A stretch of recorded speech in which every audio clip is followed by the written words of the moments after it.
What's up, everybody? Welcome back to the D.O.G podcast. As always, I'm Drew. I'm with O.G. And then today we're going to talk about a little bit of week two and then our thoughts on week one, how shitty it was. Well, that's pretty much what I wanted to get into, guys. Is week one, like I said, there's a thousand things that we can talk about, but the main thing I kind of want to focus on today, it's the overarching theme of it. Is it too soon to panic for a lot of these teams? And let's just go ahead. Let's go guns blazing. Drew, the Cowboys. Is it too soon to panic? What do you think, man? Okay, it's been an emotional roller coaster since Sunday night. Um, I think I text OC immediately. Done. Season's over. And then the next day, I was a little bit more optimistic. Um, I don't know, man. I don't think it's too soon. I know we got a tough couple of games ahead of us, but we still play in the NFC least. So there's still a good chance that we can win the division. We just got to do business against the Eagles and the Giants, the Commanders, I guess. Not necessarily. The reports came out with Dak 6 to 8 weeks, and now Jerry Jones is saying that he can play potentially in less than 4 games. If that's the case, then I think that they're still in it. I did see outside of Dak's injuries a lot of flaws. Um, Cowboys still are complete dog shit when it comes to penalties. They had 10 total penalties, 8 on the offense and 2 on special teams. And on 8 on the offense, 4 of those came from the right tackle, Terrence Steele. And I'm just about out on that guy like that. He did 10 times worse than the rookie did at left tackle. The rookie did awesome. I think he only allowed 2 pressures all game, which is little against that O line, Mm-hmm. the D line. Um, but I do think that the Cowboys need to make a move. I mean, Michael Gallup doesn't really know when he's going to be ready. Washington's still kind of hurt. He finally practiced for the first time today since Mm-hmm. August 1st.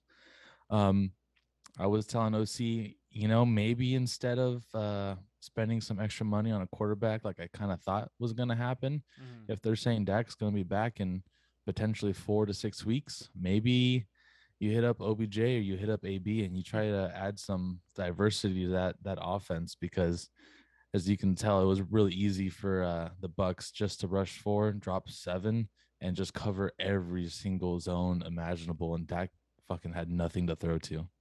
So I don't. I'm not necessarily out yet. We'll see how the next couple of weeks go. If Dak Oh, can be back in 4 games, then I still have hope. OC, I saw you make a face when Drew said that they're in the NFC least.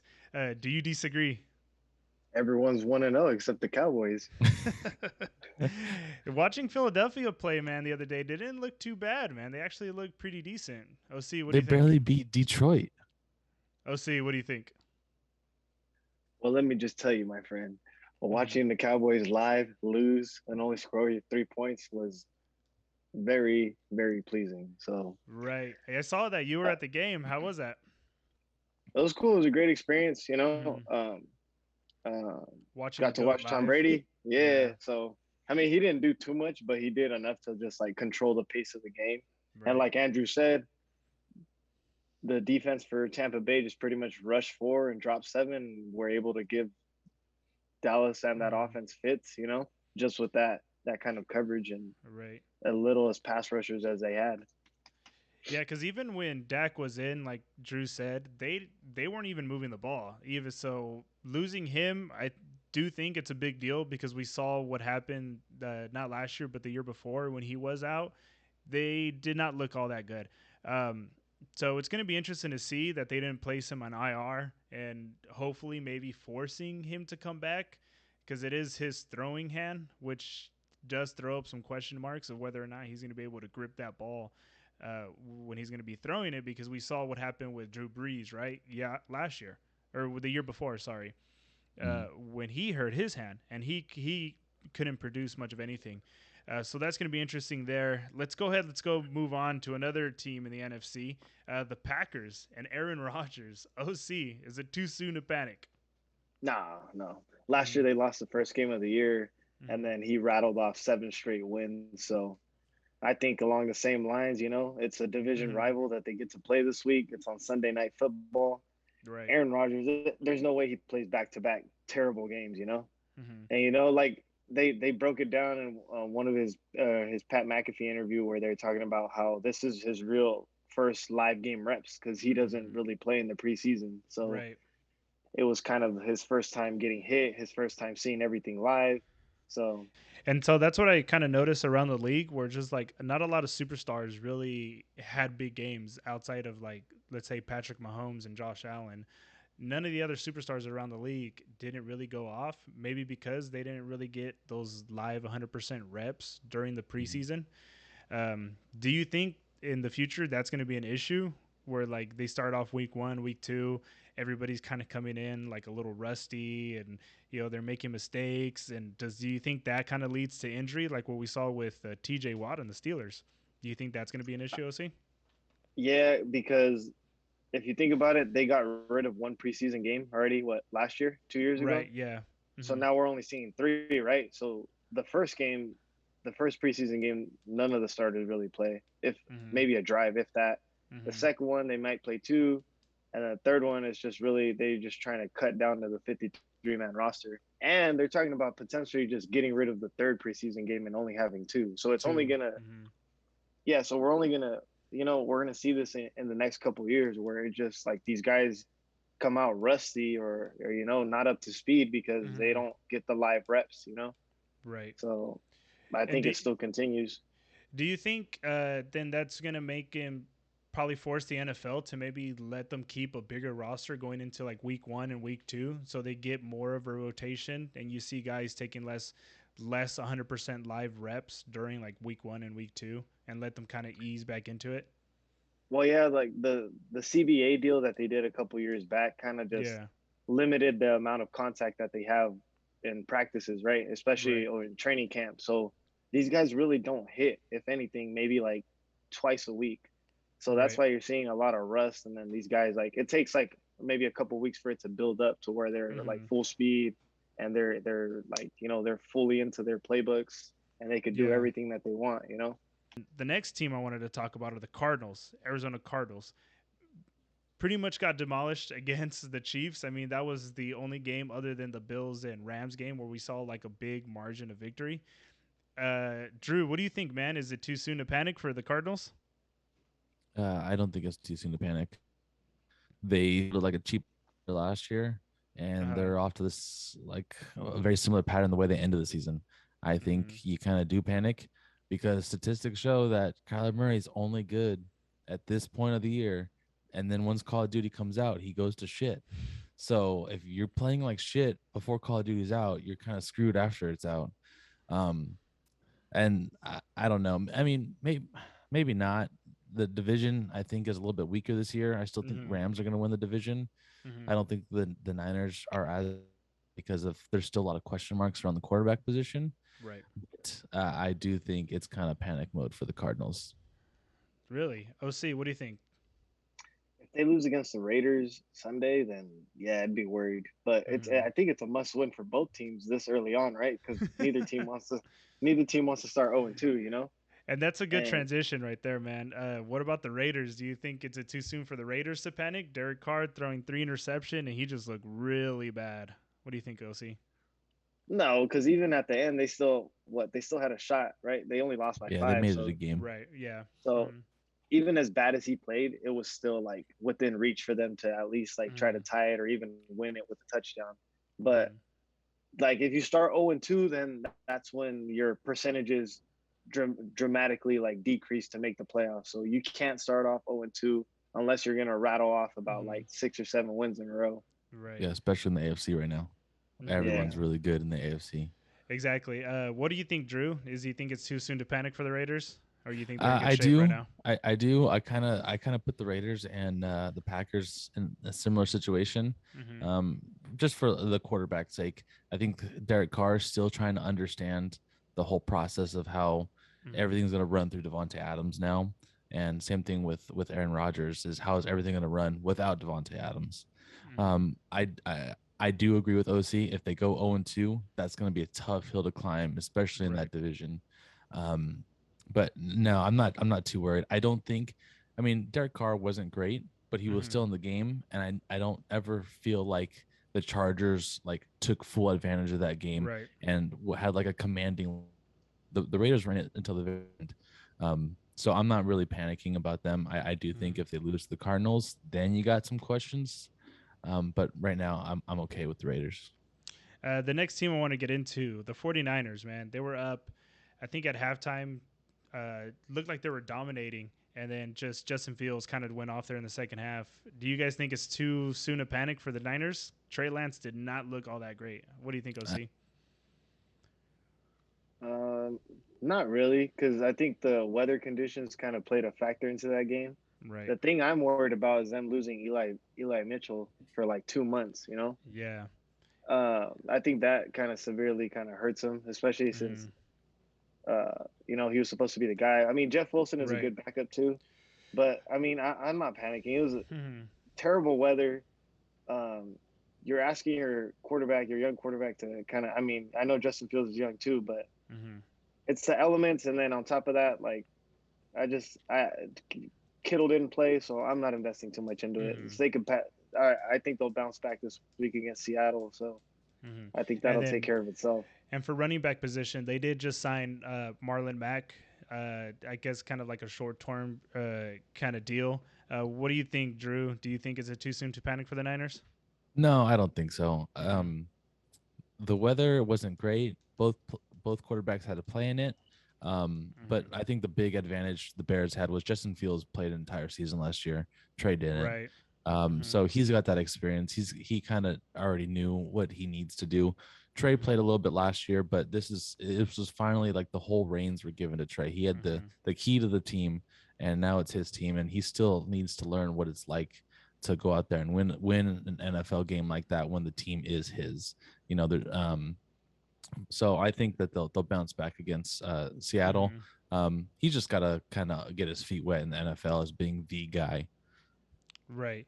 And yeah, and that's kind of like the main theme I saw over week one. It's just like we kind of touched on earlier, where just like all these superstars coming up, they're all rusty, and it didn't really seem like anybody had their footing. Like you even saw, like Drew, like you said, or OC, you said it. Tom Brady didn't even look all that great, right?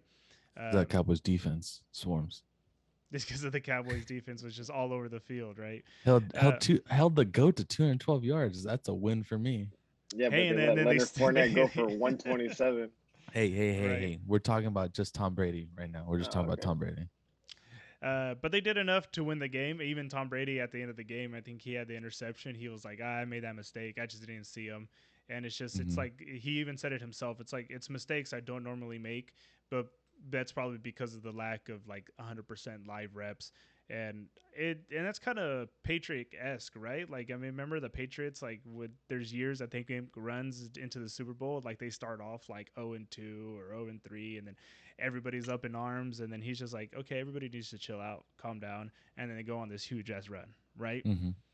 Yeah, So, so I Well, mean, forgetting he took 2 weeks off, so to fix his situation at home. So what do you guys, think? that's maybe beat. Let's get in. that played a factor into it. Let's get into that a little bit. Do you think that's like a legit issue, like at home with Tom Brady? Like it's just he's trying to do things and trying to be the greatest of all time, and his lady's at home. Well, Like I want you at home so we could snuggle together, watch Netflix. well, I don't understand why. Like, I've never seen.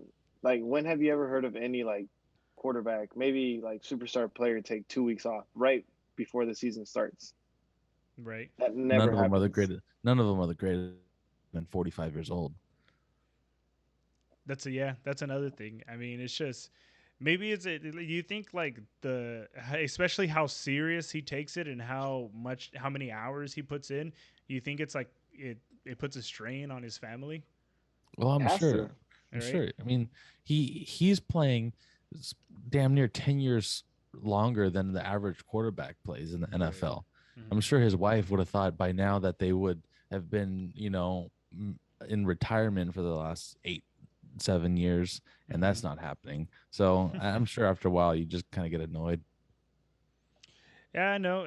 But I mean, isn't that kind of like part of the sacrifice? Like, if this is what it takes to be the greatest of all time, well, this is what it takes, What right? I mean, I guess from her perspective, what else does Tom Brady have to prove? That's Absolutely true. nothing. That's true, but I mean, he also doesn't think that way, right? He doesn't No, have the no, mentality of a normal I don't. person, like I right. don't He's blame just him. Yeah, he I mean, he's he's a competitive guy. He's a winner. mm-hmm, He wants to win. mm-hmm, I'm that way. OC's that way. You're that way. We all want to mm-hmm. win, regardless of what we're doing. Probably not Fucking at Call of his Duty or pickup probably not games. at his level though. I mean, he No, kind of just he no. tries. The thing is, it's like that's a sacrifice. I'm pretty sure like all the like greatest athletes have made, right? Like Hmm. there's like I guess a form of like obsession, like some kind of insanity, where like they get obsessed with a certain thing, and then that is what drives them, and that's what sets them apart from the rest of the pack, right? For Like sure. not even just to be an awesome quarterback in the NFL, but to be an awesome quarterback, like or the greatest quarterback in the NFL, like of all times at the highest level for the longest time. He's got to Yeah. be different, right? Oh, for sure. Yeah. Right. Let's go ahead. Let's go into the picks for. And the fact that Tua's 4-0 against Bill Belichick now. Just saying. Yeah, we kind of all saw that coming. Like you called it. It's just, what do you think it is, man? Do you think just the Dolphins just have Bill Belichick's number? No, honestly, it's the defense. Mm-hmm. They played lights out. I mean, the first score of the game was a scoop and score. Mm-hmm. So, and the last like couple times, like the defense has just played a significant Right. role in affecting what Mac Jones does. Mm-hmm. They confuse him. You know, as much as people want to hype up Mac, I mean, he didn't do bad, but I mean, he looked Mm-hmm. terrible at times against that defense. And they didn't score that touchdown until like midway through the fourth or something, or early fourth. So he They was getting shut out the whole first half. they pretty much dominated the whole game. But what do you think about that offense? Do you think the offense looks a lot better? You know, just did Tua look like he had a little bit more control over that offense? It looked like he had rhythm at times, but Mm-hmm. they bootlegged him a lot. They moved him around in the pocket a lot. I mean, Mm-hmm. he missed some throws, you know, but I mean, Right. there was the play of the game where it's 4th and 7. They call a timeout and they were gonna punt Mm-hmm. it, and then they come back and throw Ballsy. uh the slant route to Jalen Waddle that goes for 40 yards right before halftime, and Mm-hmm. that kind of put the nail in the coffin early for the game. Yeah, I mean, they it pretty much seemed like they made it super easy for him, and then just try to get the ball to the weapons, right? Like try to get the ball to Yeah, Tyreek Hill, get it to Waddle, take the pressure off of yourself, and let's do this as a team. Which I feel like there's a lot of offenses out there who really miss that, right? Where they kind of just try to put all the pressure on their quarterback and not actually just let's spread the ball out, let's let's take the pressure off of our young quarterback, right? Hmm. yeah. So let's go ahead. Let's go into the picks, man. And last week we all owe Seattle an apology because we we did not think they were gonna stand a chance at all. So we were all wrong with My that bad, I one. think Gino. most We My all bad. picked Denver, I think most of the country owes Seattle an apology. Everybody right? was on that wagon. Yeah, I mean they didn't look that great, to think like so where you could say Seattle's back, but I guess Hey, they did enough. another guy that looked rusty, right? Russell Russell. Wilson, right? Russell Wilson. He didn't look good at Yeah. all. He did not look good. He did not look like the old Russ, but like we said, it's week one. Let's wait a few weeks before we actually start calling people out. Um, and the Bucks Cowboy games, Drew, you were the only one that was wrong on that one. Yeah, But I mean, you had to ride or die, right, with your guys. exactly. Yeah. The Bills and Rams games, OC, you're the only one that was wrong on that one, man. Yeah. Yeah, you picked the Rams. You weren't all too convinced on the Bills. No, I just didn't want to pick the Bills because you both picked the Bills. Nah, get out Yeah, of I just wanted to here. be the odd You man I, had out. if money. you go back and check, I was like, I You want to be had different. I'll pick the you had Rams. money on the Rams. He did say that. He did say that. Let's go ahead. Let's go into tomorrow night's game. Let's the Chargers and the Chiefs. OC, who you got? Give me KC minus the 4 points. OC, you going with KC, Drew? I'm also gonna go with KC. Patrick KC. Mahomes. Patrick Mahomes things. I'm gonna be different. I'm gonna go with LA. Just There you cause. go. Just cause. And I think I kind of also owe Justin Herbert an apology because we didn't bring him at all, or we didn't bring him up at all last week. He actually played pretty well last week. I mean, there was some throws where he missed. They didn't really get the running game going. but he actually looked pretty dominant, especially in that first half. So I just we'll picked up his tight end Everett on fantasy. See if that dude helps me out a little bit. watch he'll like get 0 points 3 weeks in a row, and then Probably. goes off as soon as you drop him. Yeah, That's how it probably. goes. It's my luck. Let's go ahead. Let's get into the Sunday night game. Let's go the Bears and the Packers. OC, who you got? The Packers minus whatever points they have. What is that? 10? Give me that. Yeah, Drew. I am gonna go with the Packers. Yes, I think it's a safe bet. I think Aaron Rodgers is gonna blow out some frustration against the Bears. Yeah, I agree. It's kind of hard to disagree with that one. I feel like he's going to actually finally go off and kind of just silence the critics like he always does against Chicago. Two games on Monday night. We got Tennessee and the Bills. OC, who you got? I'm gonna take the the Titans plus the points. Like I think it'll be a close game, so I think they cover the spread. Are you So going to give go me with Tennessee the points or so covering the I'm points? Okay, covering the spread. Yeah, Okay. yeah. So you I still got think you got the Bills to win the game. yeah. But I think the Titans cover the spread. You degenerate gambler, you. Drew? Give me Bills, and I'll cough up the points too. I think Josh Allen's red hot. The Titans just lost the Giants, and they're trying to figure out what the fuck is going on. Right. So I'm gonna go with the red hot Bills. Same here. I'm going to go with the Bills, and I agree too. I think they're going to cover the spread. Let's get into the last one, the Vikings and the Eagles, man. Drew, who you got? I got the Vikings. I'm gonna Vikings. see Jefferson go off. Adam Mhm. Thielen maybe get a couple of touchdowns. I think it's gonna be an offensive game for the Vikings. OC? Philly's a favorite, but I'm taking the Vikings. They showed a lot last week, so I Mhm. think they go on the road and get that. I'm gonna actually go with Philly, man. I kind of like the way they look, and just to be a little different this time, just to kind of, well, I guess I already did that with LA, but I kind of think LA might actually be able to pull that off. They did last year, so we'll see how it goes. But yeah, exciting week 2. Let's see how the superstars actually pan out. Hopefully, there's not any injuries like there was during week 1. There's a ton of injuries. Yeah, Turf monster getting all kinds of guys. I guess the TJ Watt one wasn't as severe as people thought, and also with the Dak one, right? Like initially, it came out that he was going to need surgery. He was going to be out for like 7 weeks, right? Yeah, but I think that's a lot of Jerry Jones putting a lot of pressure on Dak. We paid him back, bud. It's just like Varsity Blues, where he's just in the back shooting him up with yeah, with Jerry the painkillers. sat Dak Prescott down and like, look, you're gonna hold on to that ball.